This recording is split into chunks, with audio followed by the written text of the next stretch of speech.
Quizás alguna vez te has preguntado qué son los hongos. Ahora mismo te doy la respuesta.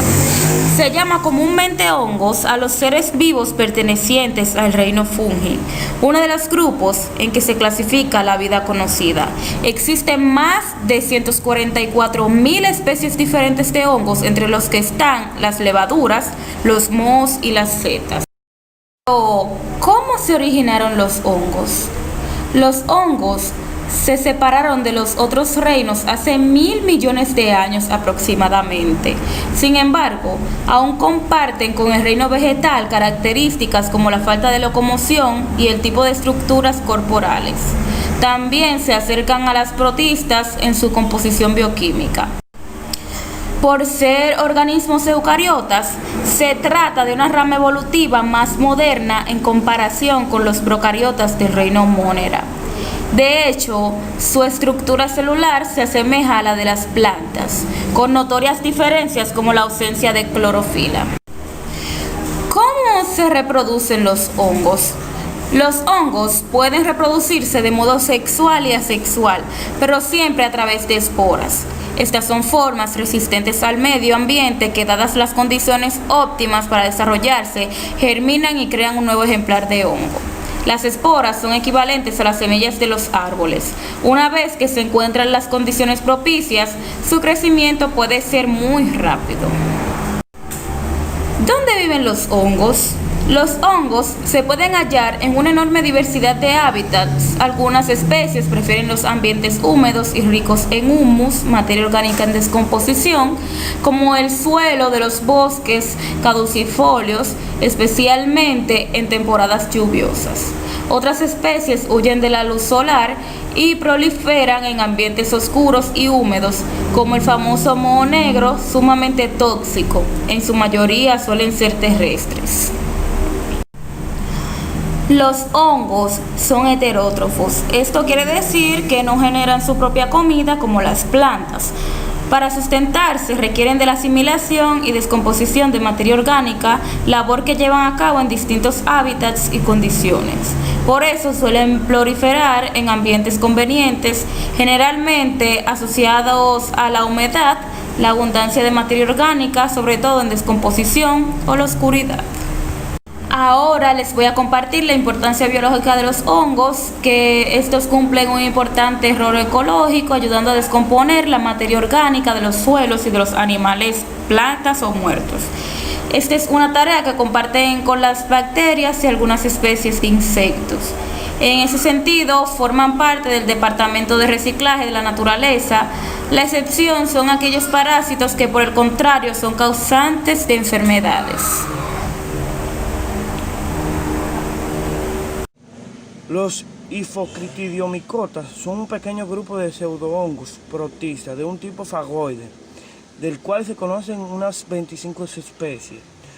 Son organismos saprobios o parásitos que viven en medios acuáticos o en el suelo en todo el mundo.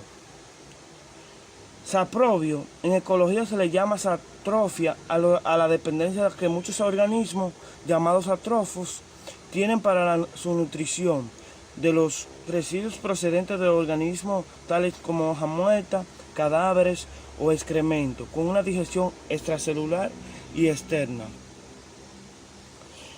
En su pared consiste celulosa y quitina. Sus zoosporas se distinguen por presentar un flagelo anterior con mantigonema, que son las fibrillas que a modo de pene salen de los flagelos de algunos organismos, por ejemplo de protistas heterocotos y algas critófitas. Estas generan un quiste cuando cesan en su movimiento, que posteriormente germina dando lugar a un talo. El quiste es un estado de reposo o inactividad de un microorganismo, usualmente bacteria o protista, o raramente un animal invertebrado, que ayuda al organismo a sobrevivir en condiciones ambientales desfavorables. En estas etapas presentan un sistema vegetativo de tipo infa o rizoidal. Antiguamente la división Hipocritidiomycota o micotas y critidiomicotas se agrupan en un taxón obsoleto, Mactigomicotina, como hongos con gametos o esporas flageladas.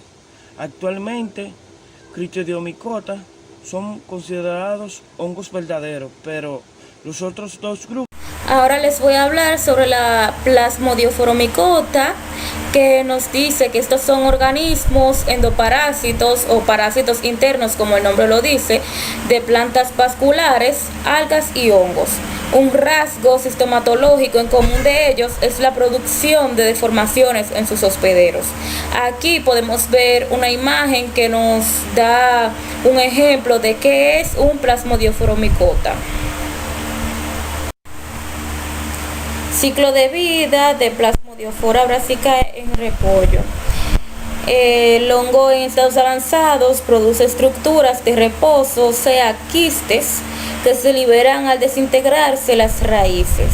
Luego pueden permanecer latentes en el suelo por varios años y germinar, estimuladas por la presencia del hospedero. En el proceso de germinación, las esporas de reposo liberan zoosporas, las cuales se establecen en los pelos radicales y producen un plasmodio. Cuando esta estructura envejece, transforma su contenido en zoosporangios y cada uno de ellos libera varios zoosporas, algunas de las cuales pueden reaparearse para formar un cigoto y entrar directamente a las raíces ya formadas.